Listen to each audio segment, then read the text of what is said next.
Boruto's unique dojutsu, the Jougan, is shaped like a full moon, which could have something to do with Toneri, who made him aware of it. The new villainous brother-sister duo Eida and Daemon have also got crescent-shaped eyes, and the dojutsu of the moon-eyed girl is called the Senrigan. This similarity in their dojutsus could not just be a coincidence, and a huge reveal about their connection could be just around the corner. And that's what we are about to discuss today, so subscribe for more content like this and let's begin.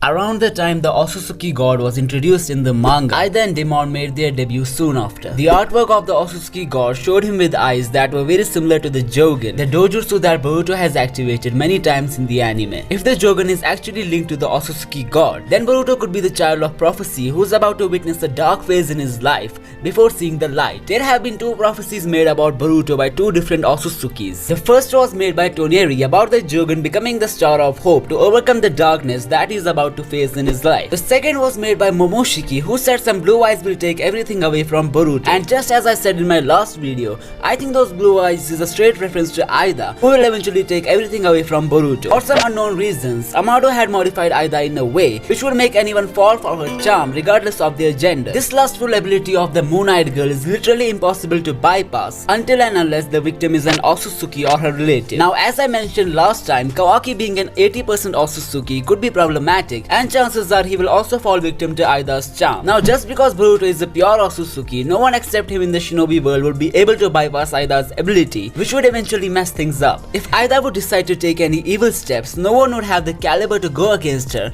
because of her sensual ability. And I won't be surprised if Kawaki in the future has been brainwashed by Eida to end the era of shinobis. If Kawaki falls for Eida, she could just boss him around without anyone being able to do anything about it. And the same could have happened prior to the sequence of the prologue scene. The reason Eida would ask Kawaki to evacuate the village could be because she wants to end the age of shinobis in order to establish the cyborg era on the planet. Boruto, who is the only person unaffected by Aida's lust, won't be able to stop Kawaki from going too far. Even Naruto and Sasuke wouldn't be able to bypass Aida's powers, and chances are the scar on Boruto's eye was given to him by Sasuke, who had been a victim of Aida's captivation at that time. This would enrage Boruto very much, and he would most likely leave the village to train alone in order to master his Otsutsuki powers. Coming on to the similarity between their dojutsus, the Jougan is in the shape of a full moon, while the Senrigan is more of a crescent-shaped eye. Daemon's eye is also in the shape of a half moon, and by this we can conclude that the Jougan could be a mixture of Eida and Daemon's abilities. Moreover, it could have far more potential than all the other dojutsus we have seen before, since there is definitely some link between the pure eye and the Otsutsuki god. I think the Jougan could have an ability that would work as a counter for Aida's lustful power. Pure eye could guard anyone from falling into the infatuation trap of Eida, and maybe Boruto would be nullifying all the people from the moon-eyed girl's lust. After Boruto defeats Kawaki in the time skip, it's very likely that he will use his Jougan to make him switch sides. I also think Boruto would somehow get Daemon on his side if this Jougan theory won't make it, cause he's the only person who can kill Eida as he's safe from her lustful ability. Now, either way, it's going to be really hard for Boruto to go through all these hardships in order to get everything back that Eida took away from him. Furthermore, the question which remains is that how did Amado create such broken cyborgs with Otsutsuki level potential? Well, my guess is that the missing Otsutsukis teased in the Tentacles realm could have been very close to evolving into Otsutsuki gods, but somehow they failed, and maybe if an Otsutsuki fails to become an Otsutsuki god, they just die. And the remains of those Otsutsukis were later found by Jougan, and then he provided them to Amado for research. But instead of researching the dead remains of those alien beings, Amado ended up creating two of the most dangerous cyborgs ever. This would also explain why Boruto's Jougan is full moon shaped, while the eyes of Eida and Daemon are crescent shaped. Now, coming back to the main storyline, the Jougan would definitely help Boruto a lot in defeating Eida, as said by Toneri, and once Eida is eliminated, the story of Boruto could transcend into its next and probably the final phase that would deal with stuff beyond the shinobi world.